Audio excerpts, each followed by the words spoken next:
Materi kali ini kita akan membahas mengenai ASMI B31.4.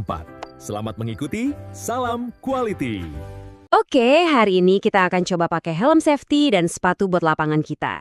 Tapi secara virtual ya, buat membedah kitab sucinya keselamatan pipa, ASMI B31.4. Anggap aja ini panduan lapangan buat Anda, biar ngerti gimana sih inspeksi itu berjalan di dunia nyata. Nah, ini pertanyaan penting banget. Dengan jaringan pipa yang panjangnya bisa melintasi benua, bawa energi buat hidup kita sehari-hari, gimana caranya kita bisa yakin semuanya aman? Jawabannya itu bukan sulap, tapi sebuah dokumen standar yang dirancang dengan sangat-sangat teliti. Dan inilah dia jawabannya, ASME B34.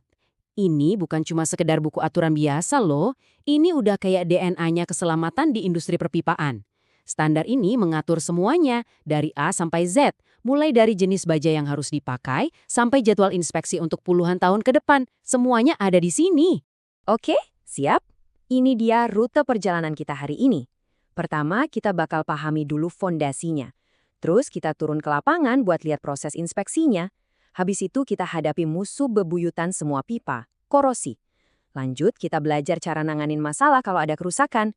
Dan terakhir, kita berlayar sedikit ke lepas pantai buat lihat aturan main yang lebih ekstrim di sana. Yuk, mulai! Sebelum kita bahas yang teknis-teknis, kita mundur sedikit dulu ya.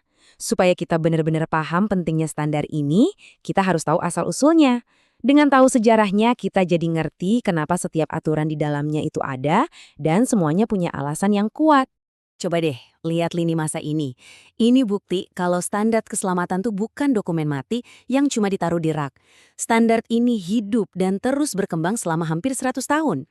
Setiap pembaruan, dari standar awal tahun 1926, penambahan aturan lepas pantai yang super rumit di tahun 98, sampai edisi paling baru, semuanya itu cerminan dari pelajaran berharga dan adopsi teknologi baru. Oke, sekarang waktunya kita beneran turun ke parit. Di sini, teori di atas kertas ketemu sama kenyataan di lapangan. Tugas utama seorang pengawas itu yang memastikan pipa dibangun dengan benar dari awal. Mata mereka itu jadi garda terdepan pertahanan kita. Proses ini tuh udah kayak checklist super ketat, yang nggak boleh ada satu pun yang terlewat. Mulai dari materialnya datang, kalau ada cacat dari pabrik ya harus ketahuan di sini. Terus, setiap sambungan lasan itu diperiksa detail banget. Lapisan pelindungnya juga harus sempurna, nggak boleh ada lecet. Nah, puncaknya, uji tekan hidrostatik. Di sini pipa dipaksa membuktikan kekuatannya sebelum dialiri apapun. Dan disinilah kejelian seorang pengawas itu benar-benar diuji. Standar ini memaksa kita buat merhatiin hal-hal kecil yang dampaknya bisa besar banget. Ada retakan sekecil rambut di lasan, wah itu bisa jadi sumber masalah fatal bertahun-tahun kemudian. Posisi pipa meleset beberapa senti di bawah sungai, itu bisa jadi bencana lingkungan.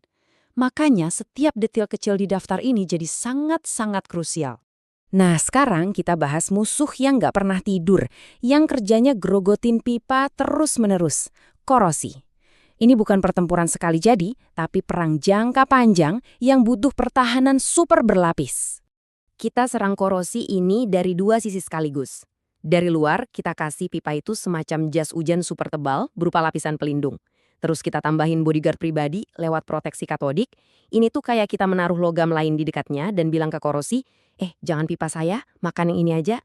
Nah, dari dalam, kita bisa tambahin obat kimia buat menetralkan zat korosif, atau kita lapisi juga bagian dalamnya. Dan jangan salah sangka ya, ini bukan sekedar saran atau himbauan. Standar ini, seperti yang bisa Anda baca langsung dari kutipannya, ngomongnya tegas banget. Pengendalian korosi itu wajib hukumnya. Ini salah satu pilar utama dari keseluruhan standar ini. Nggak ada tawar-menawar. Oke, sekarang kita hadapi skenario yang nggak kita inginkan, tapi bisa aja terjadi, kita nemuin cacat. Terus apa yang dilakukan seorang pengawas? Panik? Tentu nggak. Mereka buka lagi buku panduannya karena standar ini udah nyiapin jawabannya. Coba bayangin Anda lagi di lapangan, terus nemuin kerusakan kayak gini, ada gelombang atau lekukan di pipa. Wah, ini masalah serius. Terus langkah selanjutnya apa? Jadi, gimana cara benerinnya? Nah, kabar baiknya, Anda nggak perlu nebak-nebak atau improvisasi.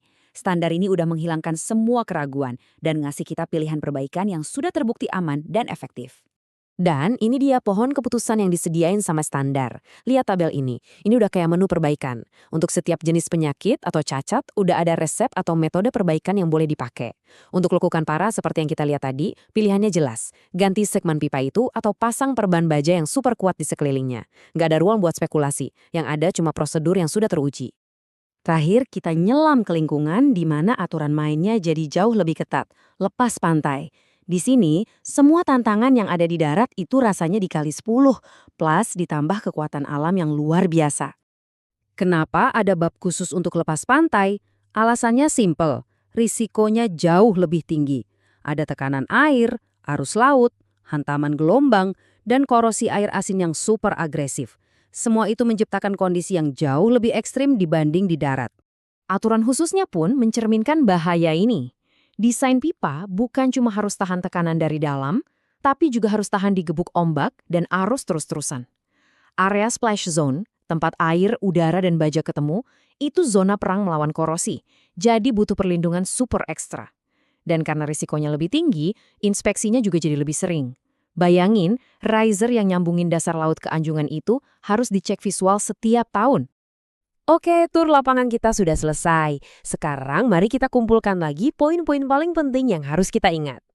Jadi kalau ada 5 hal yang perlu Anda bawa pulang dari sini, ini dia. 1. ASME B314 itu adalah kitab suci keselamatan pipa. 2. Inspeksi super ketat adalah cara kita memastikan kitab itu dijalankan. 3. Korosi itu musuh abadi yang harus dilawan secara proaktif. 4. Kalau ada masalah, standar ini ngasih kita peta jalan yang jelas buat perbaikannya. Dan 5, kalau pipanya dibawa ke laut, semua aturan jadi lebih ketat karena risikonya juga lebih besar. Kita udah lihat ya betapa kuatnya kerangka keselamatan yang kita punya sekarang. Tapi ini juga memunculkan satu pertanyaan besar untuk masa depan. Seiring kita mengangkut material baru, mungkin hidrogen, atau memasang pipa di laut yang makin dalam, gimana caranya standar seperti B31.4 ini akan terus berevolusi untuk menjawab tantangan-tantangan baru itu. Nah, itulah pertanyaan yang akan terus membentuk industri ini ke depannya. Terima kasih sudah menyimak. Jangan lupa untuk subscribe, like, dan share channel ini. Nyalakan juga lonceng notifikasi agar tidak ketinggalan update video inspeksi selanjutnya.